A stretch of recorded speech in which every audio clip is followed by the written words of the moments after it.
What's up, everybody? It's Jeremy from Weldtec Designs, and today I have another killer vehicle to show you. I think I pretty much say that all the time. I think that it doesn't matter how many of these really cool transits, motorhomes, or vans. I just love the van and motorhome life.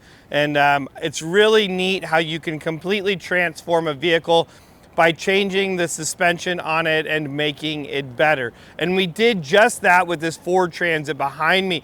And yes, it almost would appear like it's an ambulance or something, you would almost think, but it's not. It's a really cool camper build out. And if you actually want to see the whole camper build out, go over to Big J's RV and check that out. That's my other YouTube channel where I'm talking all about just cool motorhomes in my never-ending search for the perfect RV. I did a walkthrough on this. It's got a lot of really cool things, and the owners did an amazing job building this thing out. I will put a link down below to that video, but let's talk about what we did at Weldtec Designs. Is we did a 3-inch lift up on the front of this, and we also lifted the back of it with our progressive leaf springs. Now, what's really nice about this is still a 2-wheel drive, dual rear wheel transit. There is a lot that goes into this because this is a 6-lug transit as well. So it just, really stirred up the pot and made this a little bit more difficult, but we got it done because that's what we do at Weldtec Designs. We get it done. 3-inch spindle up front. We also did a brake upgrade on this, upgraded all of the brakes as well. It is a really nice setup, and that's going to get us 3 inches of additional clearance. I want to talk about something else as well with this spindle, why it's really nice, is it's also going to increase your track with 1 inch per side.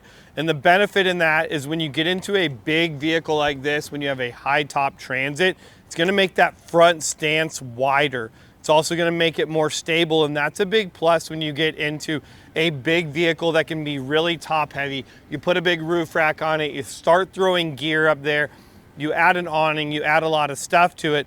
It's really going to help the overall footprint of the vehicle, making it more match the rear of it.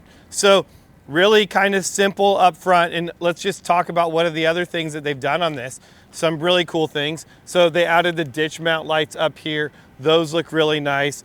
They've also added this aluminous front bumper on there with like the bull bar as well, to give it that really nice aggressive look. If you like the big plate bumper, you can see they've added the Warren winch, also some fog lights in there as well. And you can take the cover off of those if you just wanted it to be like a traditional light. So, definitely some really cool things on there. I like it. And I think the weirdest thing about when I'm driving this is going, hey, the speedometer is in kilometers, so I actually feel like I'm driving really, really fast. However, I'm not. I'm driving still the same. So in the rear, because of all the weight of this, and I want you guys to consider this, if you're doing a build out in your Ford Transit, and maybe you have, I don't even care whose it is, or maybe you have an RV type build out, we can run our progressive springs in the rear of it to match the weight of your vehicle, and that's really important. It's really going to help reduce the sway that your vehicle would have as well.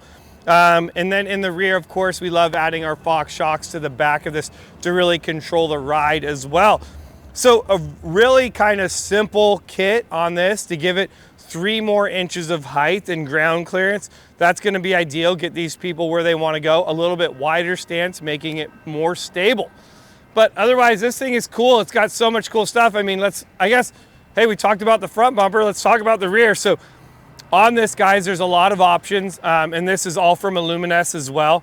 Did the rear storage boxes and the rear mounts that mount into the hinge system, which is really nice. I do want to point out something. One thing with the Aluminess stuff, on this particular one, you can actually get to the door handle. I'm going to have you squeeze in here, and you can actually reach it. On some of the things, if you could see if they mounted the box over more kind of where it's supposed to go, I want to say, it's really hard to get this handle right here. So at Weldtec Designs, we actually make an extension that goes on there. I have it on my own Transit because I'm running the Aluminess system on the rear as well. And now I can come in, and right here, I can actually grab the door extension and open up my door. So if you have Aluminess products on the back of your Ford Transit and your rear latch is really hard to get to, I will also put a link to that. Go over to our website, it's pretty inexpensive, and grab one of those. Makes getting into the rear of your Transit just so much easier, guys. I mean, that's it. This thing's simple. You want to see the full build out, go to Big J's RV, check that out. If you haven't subscribed to that channel, please do. Come hang out with me more. I know you can't get enough of me. And you know, why not go to another channel? I mean, yeah, duh, come on. But that's all I got. I'm Jeremy from Weldtec Designs, and I look forward to seeing you guys in the next video.